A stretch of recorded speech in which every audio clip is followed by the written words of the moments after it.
What is up, everybody? I'm NoLucksGiven, and today we are going to be following the Pollywogles wherever they may take us. And in this video, we're going to be taking a look at a Wonder Waddle game. So I'll remind you a little bit about my Wonder Waddle priority list. First things first, we are looking for blind mice to get that cheap and early tier 4 treasure. Secondly, we're going to be pursuing Hat Ball.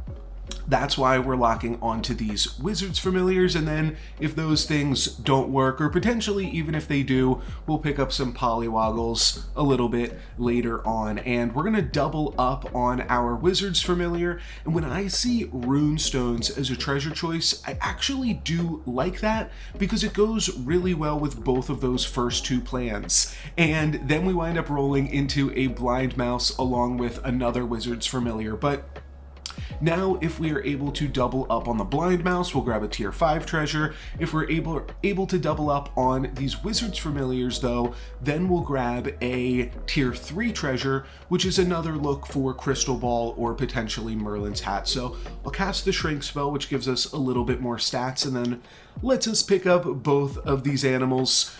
I'm not really super concerned with the Fanny or the Baby Root. We're going to be level 3 next turn, so I want to be able to use as much of my gold as possible towards picking up animals, and we'll see how that works out for us. But I like this start for Wonder Waddle. We're definitely not super strong. We're probably potentially losing this combat at this point. Yeah, and we will because of the Sherwood Shore Shot from my opponent's side of things. So down to 32, down to, actually, we're still in 5th place. But now I'll pick up Pollywoggle.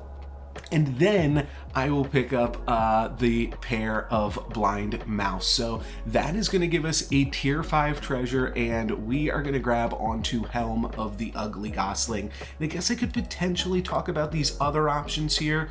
Oops, we just missed them, but it was Sword of Fire and Ice and then one other option that I missed. But Sword of Fire and Ice is really weird and awkward to work with. It does definitely give some stats, and there are some things that you can do to work with it, but Helm is going to be really, really good on Wonder Waddle. And then our other option was Evil Eye, which we just don't have any synergies for at the moment. But with Helm, what we can do is basically guarantee that our Pollywoggle is going to slay. It's not an upgraded Pollywoggle yet, but on 3.0, this is just great. This will grab us a tier 4 unit for 3.1, so that'll be really good.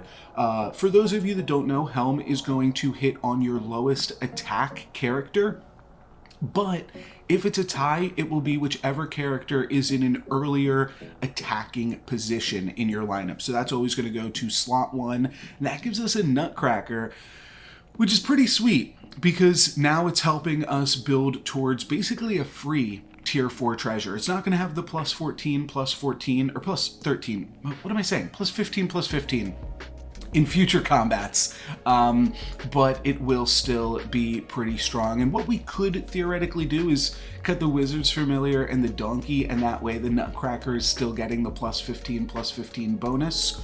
Or another option that we have is just cut the Wizards familiar, and that way the donkey is getting the bonus, and that will potentially just lead towards more summoning and overall just make it really difficult for my opponent to take us out here, and especially as we play up against a Geppetto. Because we're playing up against a Geppetto, I think that this Nutcracker is going to activate regardless, and looks like it's got a decent chance to here unless this Black Cat attacks into it. But we're gonna get a bunch of free spawns off this donkey, so that's really good. We will get the treasure from Nutcracker, and then we will also wind up winning the combat. So really sweet stuff here. Tier 4 treasure, and it's got to be Moonsonghorn at this point. We could still potentially make this Crystal Ball thing work. I'm definitely going to try and look for it. We'll wind up picking up on the treasure map. There's still some interesting things that we can do with that. I think treasure map can be a little bit awkward on Wonder Waddle sometimes though, because it doesn't help you find Crystal Ball, but I'm not convinced that we're going to be a Crystal Ball game at this point. And then again here, similar options. I'm going to wind up playing down a unit though, because we've got this Falling Stars, so both of our donkeys are going to spawn additional units for us, and we will also be getting the +15/+15 on the non-upgraded donkey. We'll end up summoning a prize pig and a ranged unit in the front line, so a little bit awkward in terms of positioning there. We'll wind up donating some prized pig gold to my opponent, but they'll give it right back and we'll hit him for 17. So seems like a fair trade to me. We'll pick up another donkey for a tier 5 treasure. And this is why I was saying map can be a little bit awkward on Waddle. All of these treasures are kind of bad on Waddle. Hand of Midas just doesn't do anything this early. Staff of the Old Toad means we no longer get to use our hero power. Ambrosia's fine, maybe we'll use it down the line. It's just not super exciting and doesn't really do anything for us for the moment. So not super excited for that one. I'll wind up rolling into a really sweet shop here though, with our second Wizard's Familiars and then another pair of Pollywogles. I'll sell off the Blind Mouse to pick up that one, skipping on this treasure and then picking up the Candy Rain and just rolling a few more times. But again, we get to play Pollywoggle on the 0.0 turn. It is going to get the Helm of the Ugly Gosling, which is a really great reason to pick up the Helm rather than just the sword, which does the distributed stats a little bit more. And looks like this Pollywoggle should be able to slay. I don't think these queens are going to be able to outgrow it, which means we now have an upgraded tier 5 unit, and a pretty good one at that. Wombats in Disguise going to be pretty nice for us. So that's pretty strong. We could play down a bunch of units to give the Wombats the Helm of the Ugly Gosling, though I don't think we'll go that far. I do think I'll play another Pollywoggle. It's been working out well for us. We could also play the Pollywoggle in the Ambrosia slot, though we find another Pollywoggle, so we don't have to bother with that. Definitely some risks to that because it might never attack. It might just be too awkward, but basically by putting it in the Ambrosia slot, that gives a lot of sweet options because it's going to upgrade at the start of the combat, and then when it transforms, it will stay upgraded and you'll get to keep that upgraded unit. So pretty sweet. We are going to wind up upgrading the Pollywoggle just by combining it, and then I'll True Love's Kiss the Wombats to get us into an Echowood. And I told y'all we were going to be following the Pollywogles this game to see where they take us, and my opponent is going to take out our Pollywoggle, which is actually a great thing for us. And I didn't realize it at the time, but we're going to be picking up this XP next turn, which means now our Pollywoggle next turn will get to transform into a tier 6 unit. Echowood keeps us wide open. Echowood means that Echowood slides into every comp, right? So we don't really know exactly where this comp is going, and this Pollywoggle is about to tell us. It could transform into, I've showed off a bunch of times in the past, a Lordy, and that can be really good jumpstart into dwarves to have an upgraded Lordy and an upgraded Echowood. So it could also be like, you know, a Jormungand, it could be a tree, a bunch of different ways that this can go. I'm going to wind up picking up a golden chicken and a prize pig, finally making use of the Ambrosia slot. A little bit silly, but I think that we're strong enough right now that we don't have to worry about this prize pig dying. So throwing that in the Ambrosia slot seems like pretty low risk. And now Helm is going to give +15/+15 to Pollywoggle. That should help it slay, and it'll also give +30/+30 to Echowood. And we're going to wind up grabbing a Bear Stain off of the Pollywoggle.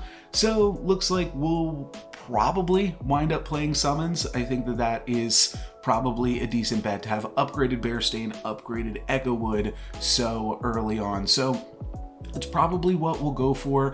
I'm kind of eyeing up an interesting, silly play in this shop where we could grab the Falling Stars for this pair of donkey. Maybe that will help us summon an animal. We don't really have too much in the way of summons at the time being. We could take the Princess Peep, though we're just not super likely to keep that in our board for that long. And I was also eyeing up the Lancelot there, potentially for the Ambrosia slot. That'll give it +9/+9, which could potentially allow it to activate. So different options there, different ideas kind of going around in my head. We're going to wind up picking up a baby bear, which is obviously really, really good for the current board. And then I will lock onto this Time Flies.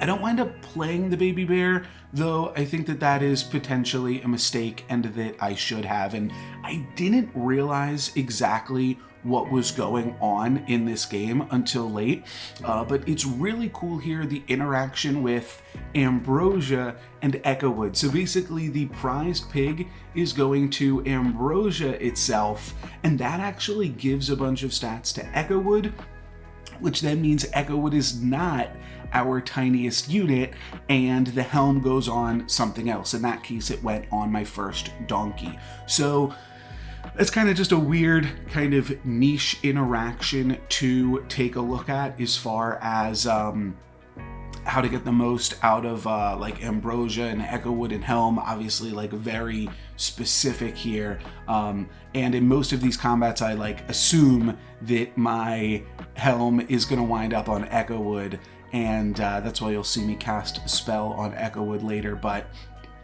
winds up being really quite strong for us with just this board.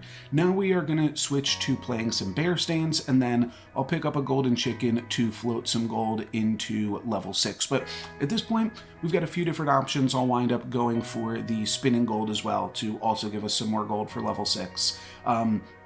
We could wind up playing summons. If we can find another bear stain to put in the Ambrosia slot, that is really, really good for summons and will make us stay this course. Though, I'm still potentially going to be tempted by some other options. Bear stain got us to this point. It doesn't mean that we have to see it out. It kind of depends on how much longer this game goes and what things we can roll into in the shop. So we'll definitely keep an eye out there. We aren't going to get the prized pig gold, but we will get the spinning gold for some extra gold here on level 6. Pollywoggle, at this point, I think is probably a little bit late. I don't want to be pulled in too many other random directions. I probably just want to try to find bear stains and echo woods at this point, as I indicate, but definitely want to pick up a Time Flies. That's really good with the current board. I'm also interested though in this burning tree, because we could Shard of the Ice Queen this bear stain still, and then still really easily move into trees. And here is what I was talking about earlier. I'm going to wind up Luna's Gracing on the Echo Wood, just to get it out of the Helm range, but the Helm is going to wind up going on that first baby bear there regardless, because prized pig is going to push it a little bit higher when that upgrades from the Ambrosia. So don't actually have to worry about that, and we're going to continue to just be really, really strong for this stage of the game with 2 upgraded tier 6 units, and that is like the main reason, just to stay the course, not mess with it too much. This game's almost over. We just have to hope that one of my 2 opponents takes each other out, and then we can clean it up in the finals. And here, I'm thinking Croc, while not ideal on a Trojan donkey, is kind of funny. We could also go for it on the bear stain. I think that that is a totally respectable play too, but I've never done this before, Croc a donkey, and I'd like to see if this could work out. So now I'm really just looking for another bear stain to throw in that Ambrosia slot. Don't really think I need a prized pig. I'll probably just wind up rolling down from here. And yeah, I mean, the golden chicken we can pick up, that's totally free, but don't really want baby bear. We're really just looking for a bear stain at this point, and we're gonna find it right at the end of the turn here, our final shop. So I'll lock onto that. Still playing the prize pig against the ghost, why not? And next turn we'll be able to pick up another bear stain and potentially summon a huge donkey, which can then hopefully summon some more animals. So we'll get to take a look inside the croc hopefully right now to see how big this donkey winds up being after all of my baby bears are done attacking. Oh no, the croc isn't quite gonna pop open yet. Will it pop open here? I'm not sure.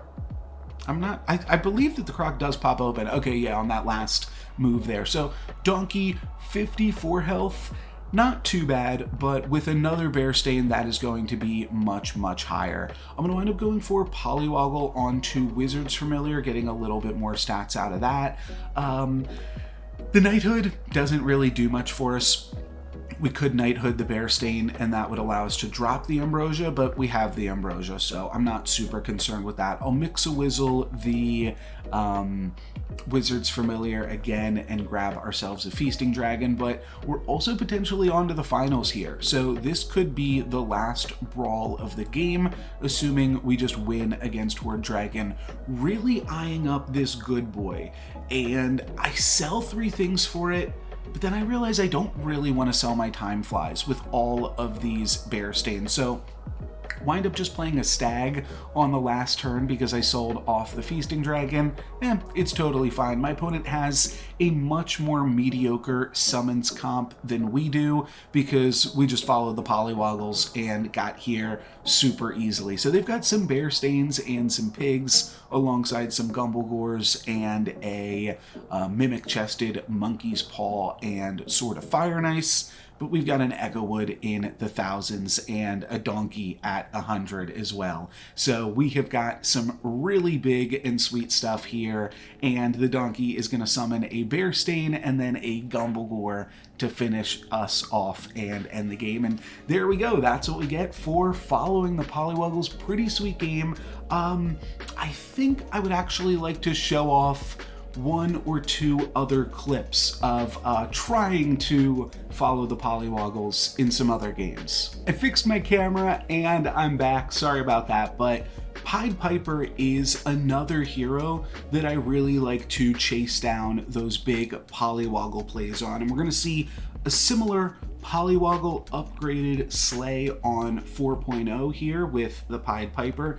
That is going to get us a Robin Wood, which doesn't really get us any sense of direction, and then I wind up seeing a shop with 2 more Polywoggles, so definitely going to pick up on those. I wind up holding on to those ones until after we level up. You're going to see an upgraded Pollywoggle on the bench down here, and I True Love's Kiss the Robin Wood into Storm King, which gives us a big unit, but it doesn't really give us that good of a direction. I'm going to wind up picking up a lock chest, potentially looking for Crystal Ball, but you really need the Crystal Ball in order to make a Storm King strategy work in the end game, but it's going to be a nice large unit for us until we get there. So that's going to help us on this combat here, and then I will start playing the Pollywoggle. And what's really funny about this game, I pick up this upgraded Pollywoggle on like 4.1, 4.2. Every turn, I'm going to wind up giving this Pollywoggle a little bit more stats until the end of the game, but it never winds up slaying, ever. It just gets unlucky, or at the end game, my opponents are just a little bit bigger than the Pollywoggle and have outscaled it. But it doesn't really matter as much in this game because we are Pied Piper, so we do have a better sense of direction because of that, and then we also have the crown, so we wind up just playing into summons, and that plays out in a pretty straightforward manner. But basically, we've got this crown currently making the Pollywoggle a little bit bigger. We'll pick up the bear stain here, and yeah, like I said, just every turn a little bit more stats for it. Another time flies. Falling Stars is arguably additional stats for Pollywoggle because that is going to make all of my opponent's frontline have 1 less health, which means that Pollywoggle could potentially more easily slay against them, but nothing is going to have low enough health that we're actually going to be able to slay. So it's not going to work for us on that combat, and we actually take a loss down to 6 there. Then the locked chest opens up and gives us a sting, and we also have some additional tier 4 treasures to look at. Ring of Rage gives Pollywoggle even more attack. Now it's up to 22. Now we're looking at a unit that might actually be able to slay. What else could we do here? We could take Horn of Olympus, and that would give even more potential attack to Pollywoggle if we pick up another Sporko, but I'm just going to go for a deck of many things. It's a strong treasure in its own right, so we'll go for that, and we'll see if 21 attack is going to be enough for Pollywoggle to slay here. Looks like it could against the Ogre Princess. And now it could slay against the Vampire, then the Vampire just scales out of its range. So a little bit unlucky there. We only had a 33%er to actually get it done though on that one. And then, yeah, we'll still wind up winning and staying alive here. Bearstain, obviously really good with the comp, also gives Pollywoggle +2 attack. So are not giving up on this Pollywoggle dream just yet.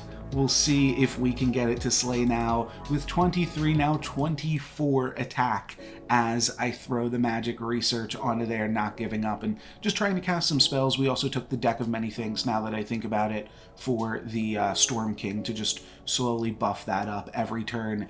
Pollywoggle gets attacked into it. Wasn't going to slay regardless, but a little bit annoying. It could have potentially slayed on the Lancelot had the Lance attacked into Baby Bear or something like that, but Pollywoggle not going to slay that time, and then I'll Knighthood the Bearstain this turn, which technically does give Pollywoggle an additional 2 more attacks, so we'll see how that works out for us. Pollywoggle can't slay on this board. At this point, our opponents have just outscaled us, and it's going to be really, really tough for this Pollywoggle to do anything. And yeah, that's just going to be a familiar sight to us. I don't know if we make it any stronger in this turn. Here's another one. At some point, I probably cut the Pollywoggle. If I could find like a Bearstain or something here, I'd cut the Pollywoggle. Drink me potion. Oh yeah, no, I gotta go for an evil twin at this point. And that does actually pump the Pollywoggle. So there we go. That's gonna give Pollywoggle 2 more attack. Let's see if that will be enough. 28 against Peter Pants. Taking a look at the tracker, there were 2 things we could have slayed against last time we saw Peter Pants, but I'm sure that they've grown a little bit since then. So let's take a look here. Pollywoggle, not going to be able to slay. No, we're going to have to hope that we can take out this Wizard's Familiar and not die and give up on these slay dreams here. Looks like Storm King is going to do some nice work here for us though, and then their Applewood is also going to have to attack into us. So this works out fine for us. We wind up taking out the Peter Pants here, and now we're on to the final brawl of the game. Will this Pollywoggle slay? We could Burning Palm it, but I think I just wind up cutting it. I think I just no longer chase the Pollywoggle at this point. And like, to be fair, we did chase the Pollywoggle and got the Storm King from it, and that was definitely helpful. It just in terms of like the theme of this video overall. I think we have to cut down on the Pollywoggle a little bit here, because I want to pick up Bearstain, which means that Pollywoggle, we're not going to play Sporko, so Pollywoggle is going to have even less attack this combat, though we'll see wherever the Medusa attacks if the Pollywoggle could have slayed there. Kind of interested on the Black Cat. I'm not sure if we wind up playing another summon on our last combat. I think I just roll with this because Medusa's totally fine. We're really only making use of Bearstain with the Baby Bear, as well as having them pump each other, but I think that that's totally fine here. Okay, well, definitely locking this shot. Crocbait on Hippocampus plus another Baby Bear. That's a way to bring us home. Though it's 5 health to 6 health. Game's probably over. Pollywoggle was not slaying there. Pollywoggle would have had to attack into Doom Breath. And Doom Breath does some nice work taking out 2 of my Bearstains. I think I was a little bit worried about that, but my opponent doesn't really have a backline either. So Storm King should be good here. It's going to have to attack into Lightning Dragon, but if Hippocampus can soak up some hits as well, yeah, this is looking really, really good. And now their tree has to attack and we win. So there we go. We never wound up slaying with the Pollywoggle in that one, but we're still able to find the win. I want to show off one more chasing the Pollywoggle game for you though in this video. This was a really, really cool Evella game. Evella definitely strong right now with all of the summons, and we are going to wind up tripling up on this goat, and I locked that in the shop on the last turn. Just have to decide if Vampire or Shadow Assassin is going to be our other option, but when we triple the goat, we get to pick up Corrupted Heartwood. I think the Dark Contract could be cool on Evella, but Corrupted Heartwood really has a lot of synergies. Turning all of your animals evil means that all of your animals are going to get pumped whenever one of your animals dies. So that really definitely benefits you from playing some summons. It means that Hippocampus gets a whole lot stronger because you can actually pump up its attack into the late game and potentially make it a useful unit. So I like that, and we'll kind of see where that brings us later on. This makes us really, really strong throughout the game. I wind up going into Water Wraith and Hippocampus, as well as the Time Flies. Just a bunch of scaling and summoning and really powerful stuff. Peep won't be an evil unit, but it will summon 3 evil animals. And the Time Flies just come back evil and super strong. The Black Cats, both halves of them are strong, even without Sporko. So all of this is just really fantastic stuff. And we're going to wind up then seeing a bunch of animals get summoned. And yeah, you can just tell how we are really bullying the lobby here. Then we go on to 5.0, and we already have 1 Pollywoggle.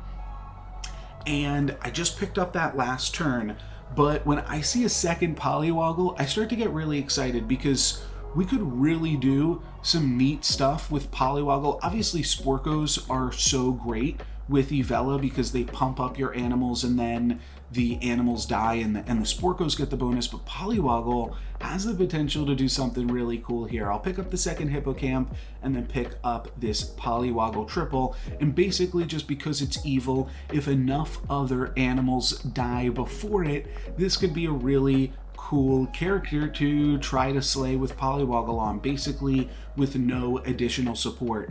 And unfortunately, it's not going to be enough. Similar thing to the Pied Piper game that I just showed off. We are going to wind up trying to chase down this Pollywoggle in this video with pretty disastrous results. I'll wind up even picking up another Pollywoggle because it just seems so sweet. And I think it could potentially be cool. I was almost debating not even showing you guys this one because I'd love to try this strategy again. It does rely on getting randomly lucky with that early Corrupted Heartwood, but if you do, it could be really cool. So we'll take a look at this one combat here where we get absolutely roasted by Wonder Waddle, and then I will jump ahead. Really just these Oni Kings are going to be a little bit of a menace to attempt to slay against, but you do see we've got some options to slay. We could have slayed on the Friendly Spirit, we could have slayed on the tree over there, now we could slay on the Choop, so really good odds here. We could slay on this Oni King, but we're gonna get attacked by the Black Cat. The Oni King also grew, but the Black Cat takes out the Pollywoggle in the back row, so really awkward stuff there. We wind up taking some damage. That gives me like a false sense of confidence because I saw how close we were to slaying with the Pollywoggle.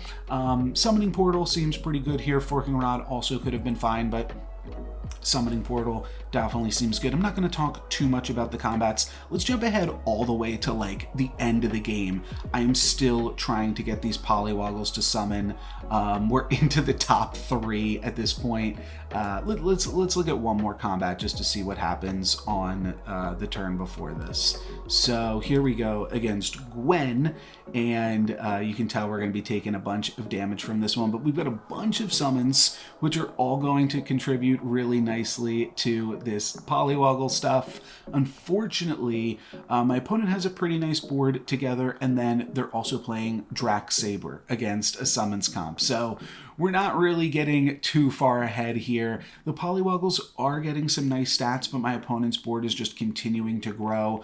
So really awkward. Pollywoggle doesn't have a shot at slaying there. Neither does the second one, and then they'll slowly take down my Hippocampus here as well. So we'll take 18 damage, barely surviving on that front, and now we have to play up against the Fates. and let's just jump into that battle here. We pick up a Cat's Call, which is pretty cool with Evella, and then we are basically just rocking pretty similar stuff to last time. Wombats in Disguise, always an awkward card. I figured it was slightly better with Corrupted Heartwood, because if you summon an animal, it will be an evil animal. Unfortunately, Copycat Monster Book is going to turn my upgraded Pollywoggle into a pig, but the pig is still going to get some additional stats here, so not the worst thing in the world, but it does mean that we won't be slaying with the upgraded Pollywoggle on this one. By the looks of it, we might also die. That might be a bigger problem that we have to deal with.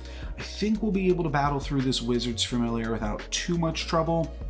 It's just going to be about getting through my opponent's ranged units here, and we do have the Black Cat, so that's good, or the Cat's Call rather. All of these will be able to trade with ranged units, so actually I think we're okay. Pollywoggle would have slayed there, which is right, and now I remember this one. Our second Pollywoggle just barely doesn't make it to killing my opponent's Spellweaver. So a little bit of greed there meant that we actually cost ourselves the game, but thought that was a really cool game nonetheless, even though it didn't quite work out. Just a cool example of kind of an obscure way to chase Polywoggles. I think that the easiest ways to do so are going to be Pied Piper and Wonder Waddle if Summoning and Hatball respectively don't work out. But that is going to be it for me for this one. Thank you guys very much for watching.